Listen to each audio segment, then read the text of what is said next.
Month since 4 University of Idaho students were brutally stabbed and murdered. NewsNation learning detectives continue to analyze surveillance video, including from an apartment building near the crime scene. The owner of the building told me his cameras picked up a light-colored car going normal speed just before 3 a.m. the morning of the murders. He says police got the video 1 or 2 days after the killings and told him the FBI was going to try to enhance the video.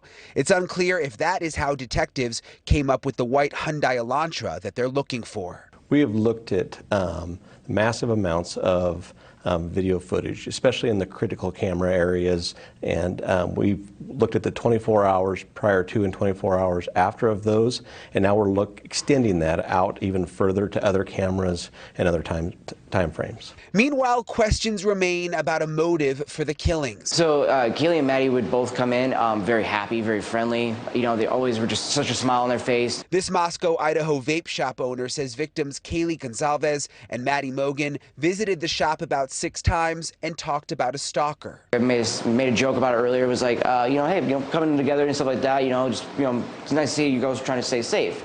One of them more or less openly says, oh yeah, we've had a friend of ours be stalked before, so this is kind of why we all travel in a group like this. And just was it Kaylee who said that, do you remember? No, it was Maddie who actually said that. So Maddie said it, and it was kind of like more mentioning, like motioning to Kaylee too, like who was right next to her. So you could tell that like they obviously all were trying to keep Kaylee safe, and to be there for her as good friends. Kaylee's family says she never mentioned a specific stalker to them, and police have said in the past they haven't found evidence of a stalker. We talked to a store manager who said that he had some information that Kaylee may have been stalked.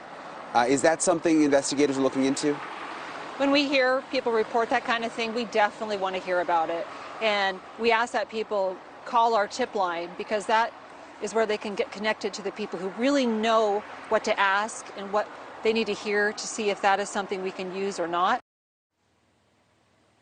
And that store manager told me that he did reach out to Moscow police, that he called the tip line, and also that police officers were in his store just a couple of days after the murders looking for surveillance video. Nichole? All right, Brian, thank you for that. Some new information there. Joining me now, Jonathan Gilliam, former Navy SEAL, FBI special agent, also an expert at attack survival. Jonathan, thank you so much for being here. You got it. Police are saying they're looking into a stalker. They've not yet confirmed that Kaylee had one. But then Brian finds this new information. What are your thoughts? Well, this is interesting, because when you have one person talking about a stalker, and you tend to look at that as though it's possible that this person just overemphasized somebody that was trying to get close to them, ask them out. Something you, as an investigator, you could look at this and kind of brush that off. But when you hear more than one person telling you that they've heard of this, then it's something that, from my experience as an investigator, would raise alarm bells a little bit higher. The problem with this is there's a very limited way to find out who was stalking and where this was occurring, because if it's just matter of fact it was never reported, then you're going off of hearsay, and hearsay has no records. So that's the problem when it comes to these types of events, and why I've always said you should tell somebody, if you're worried about it, you should tell more than one person. Mm-hmm. And if there's something that has occurred, if you don't feel safe telling somebody about it right now, I know this is old school, but write yourself a letter, send it in the mail, and don't open it. And that way it's sealed and becomes evidentiary if it ever needs to be used. Yeah, it is so important to say something. Jonathan, we're learning more, about more sightings of that white Hyundai on surveillance video that wasn't initially caught by investigators. You're a former FBI special agent. Is that concerning, or is that normal as investigations, kind of drag on, and sometimes there are second or third looks that are taken at things?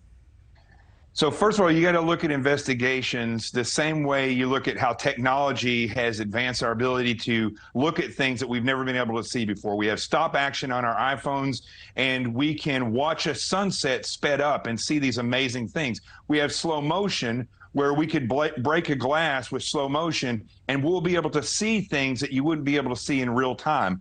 So this is the way investigations work. They do not work in our timeline. They work as they unfold and as evidence comes in. Thank you for watching. Go to newsnationnow.com to find NewsNation on your television provider. And don't forget to click the red subscribe button below to get more of NewsNation's fact-driven, unbiased coverage.